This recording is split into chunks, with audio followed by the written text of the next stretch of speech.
Bonjour à tous et bienvenue sur la chaîne Vaposcopie. Aujourd'hui, je vais vous proposer un tuto sur les résistances Kanger. Donc les résistances, il y en a deux sortes. Les premières générations qu'on trouvait plutôt dans les Protank 2, les Protank 3. Dans les Protank 3, c'était plutôt du dual coil. Dans le Protank 2 et avant, c'était du single coil. Là, on va plutôt regarder les dual coil. Et donc les résistances, les nouvelles de chez Kanger, on va dire les résistances Kanger V2. Voilà. Donc vous pouvez déjà voir à quoi ça ressemble pour ceux qui les auraient jamais vus. Maintenant, si vous avez un Protank ou un Aerotank ou ce genre de matériel, vous savez à quoi ça ressemble. Donc vous avez une résistance, les deux sont constitués plus ou moins pareil. Vous avez donc le pin métallique positif, le petit isolateur blanc, le corps de la résistance en lui-même, et la cheminée.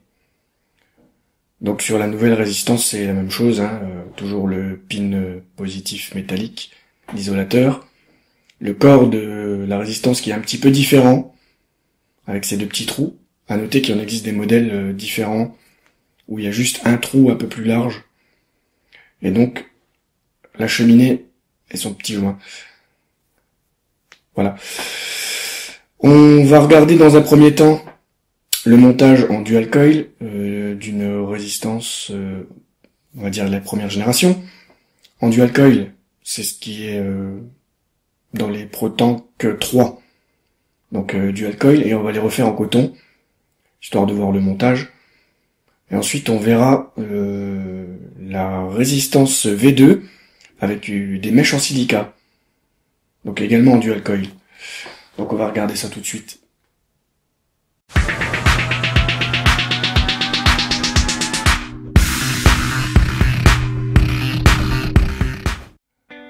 Donc on va déjà prendre un morceau de Cantal en 0,20. Moi je prends 15 cm à peu près, vous faites bien comme vous voulez.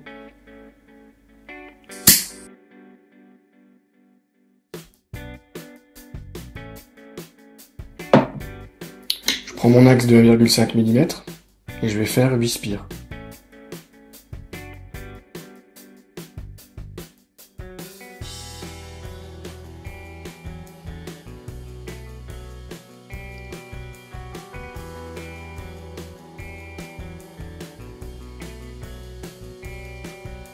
Donc sur ce genre d'axe, il n'y a pas spécialement besoin de se prendre trop la tête. Mon coil il ressemble pas à grand chose, mais je peux le resserrer. On va avoir quelque chose de plus serré, donc voilà. Évidemment. Donc on a déjà quelque chose de pas trop mal. Mais je vais quand même prendre la pince céramique pour le resserrer.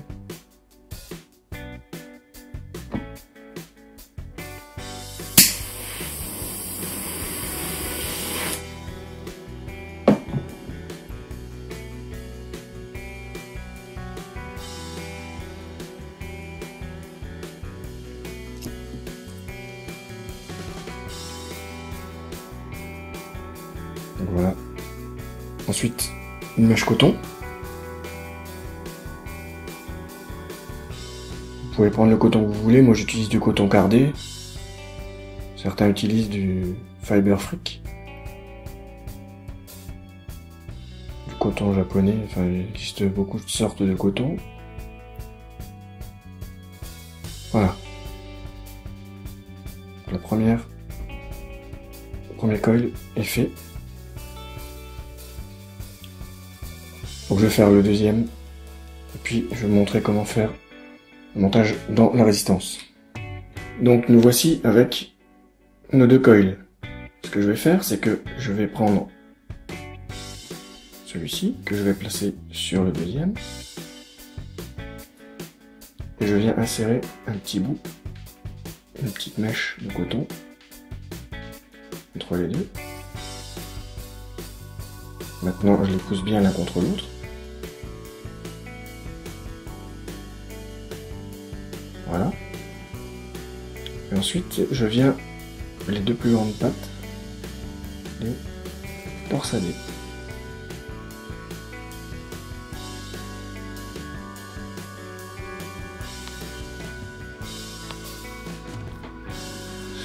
Voilà.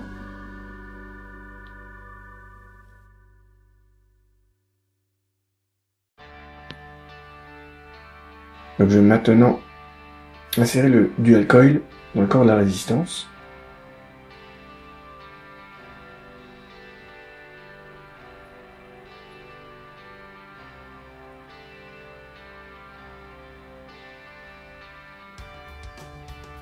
Voilà.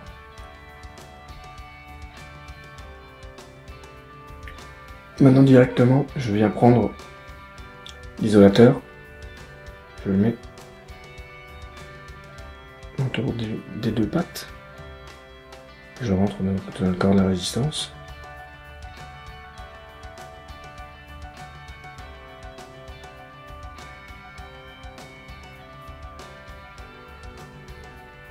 Voilà, il est en place.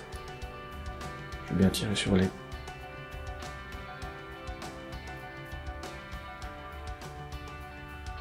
Donc on se retrouve avec d'un côté les deux... Alors deux côtés de la résistance, des deux résistances donc qui sont au milieu, et un côté qui passe au-dessus du plot. Et donc cette partie devient, la partie centrale devient le plot positif.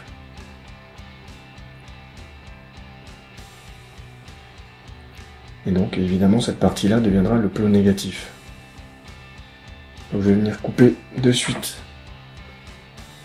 Je laisse 2 mm, 1 mm et demi de chaque côté, voilà.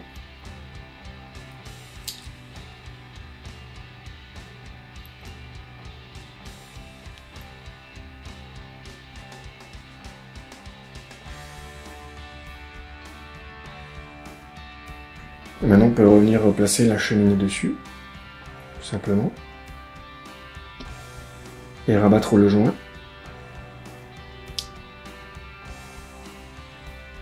Donc maintenant il reste une seule chose à faire, c'est venir tailler au plus près le coton qui dépasse.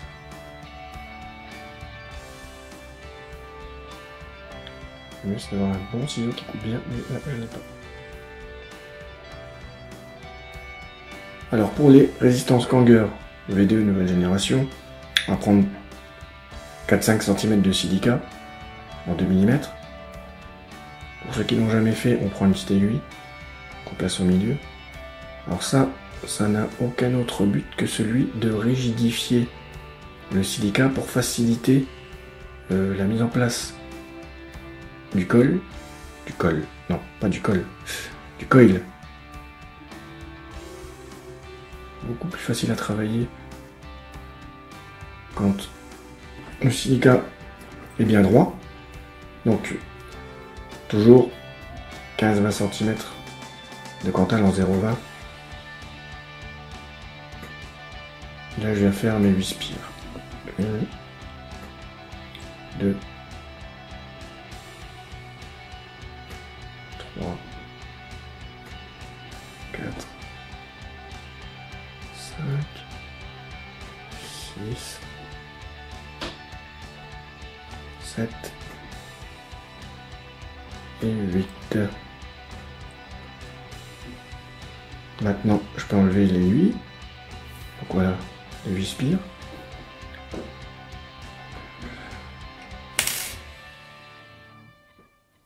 Ok. Donc par la magie du spectacle, j'en avais une deuxième de prête déjà. Donc ce qu'on va faire, c'est qu'on va venir les placer l'une au-dessus de l'autre, comme ceci.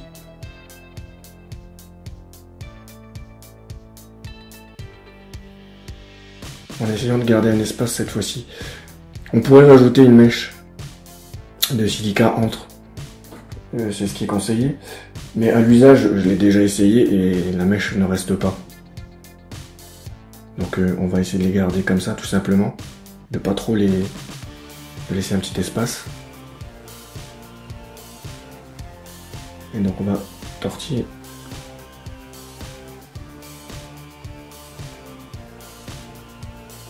Un côté puis l'autre. Voilà. De toute façon, à partir du moment où vous les avez bien dans cette configuration, ne bougent plus là. Ils vont pas venir se coller l'un contre l'autre. Puis une fois qu'ils seront calés dans le corps de la résistance, ce sera encore pire. Ils n'auront plus la possibilité de bouger puisqu'ils sont retenus par le joint.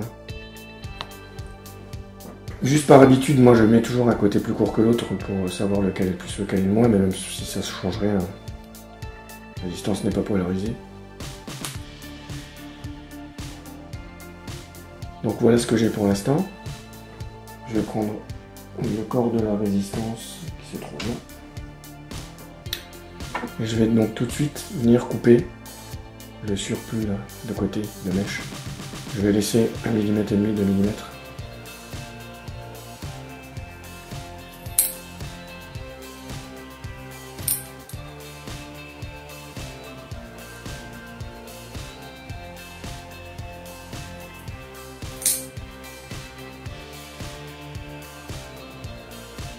Voilà ce que ça nous donne.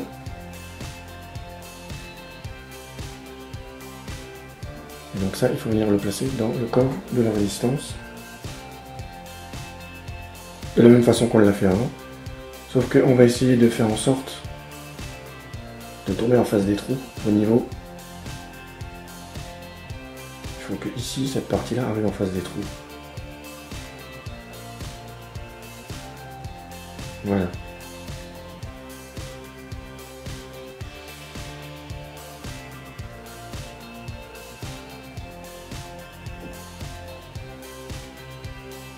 Bon, dedans on est comme ça.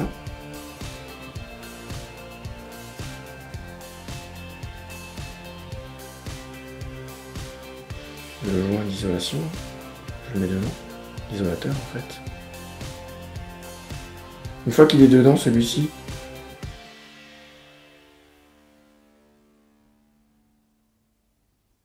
le pin positif, si j'y arrive.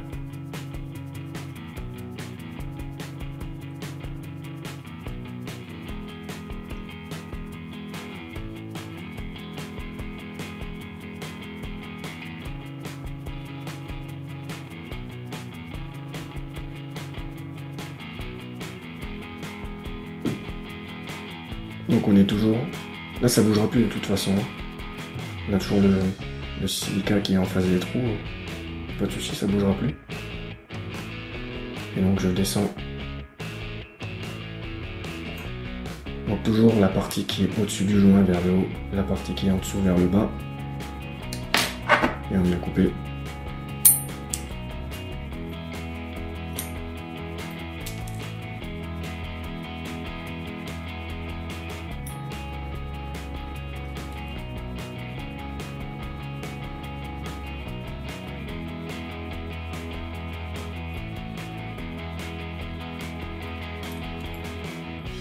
Voilà. Et là ça bougera plus, hein, puisque en fait les pattes sont maintenues à ce niveau-là, en place. Et donc maintenant on peut venir recoincer la cheminée ici. Alors il faut forcer un petit peu quand même. Hein.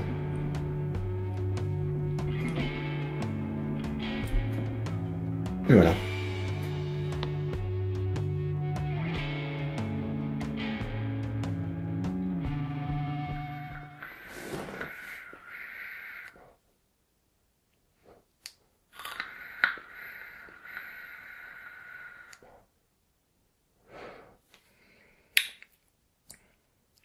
Donc là je suis à 8 watts 4. Résistance 1,4 ohm. C'est la résistance Kanger V2 Silica. Donc je vais essayer de la monter un petit peu. Là je suis sur un liquide en 50-50, ce qui est pas mal pour un test.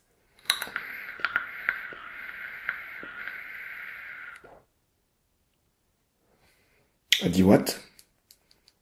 Et pas de souci, le goût est bon, pas de goût de cramé. Je vais essayer de monter jusqu'à 15 watts pour voir ce que ça donne. Voilà, 15 watts.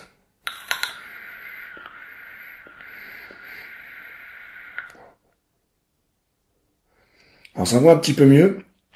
On sent la vapeur qui est un peu plus chaude. Mais ça envoie un petit peu mieux quand même.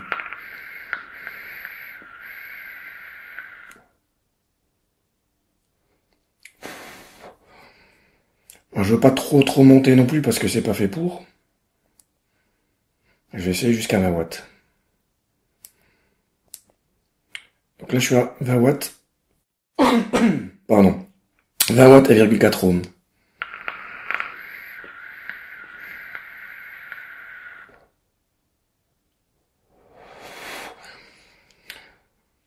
Donc évidemment, la vapeur est encore un peu plus chaude. Pour une résistance silica, c'est pas mal. Ça envoie pas mal. Je veux dire, c'est pas du coton, donc...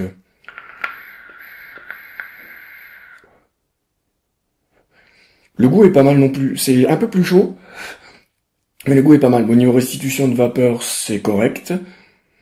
Donc voilà, jusqu'à 20 watts avec une résistance V2 que vous venez de refaire, il n'y a pas de souci, ça monte.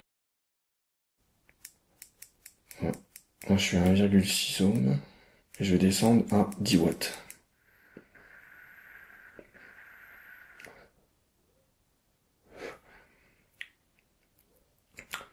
Alors, le tirant d'air est un peu plus serré, parce que le coton, évidemment, c'est plus épais, hein, donc...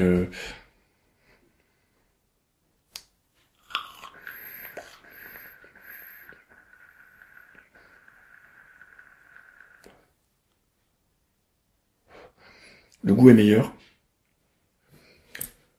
Alors, conclusion rapide de tout ça.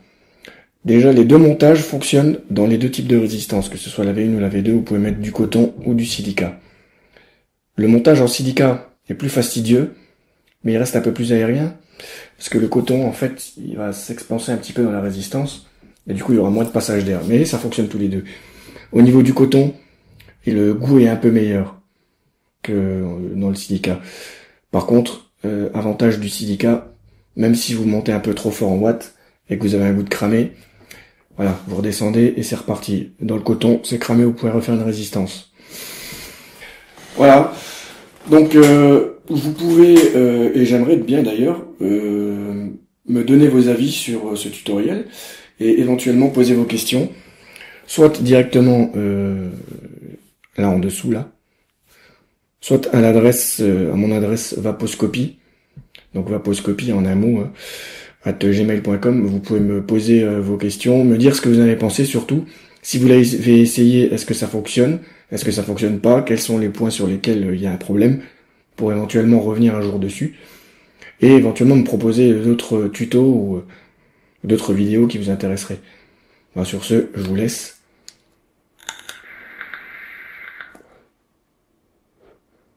Allez, bonne vape.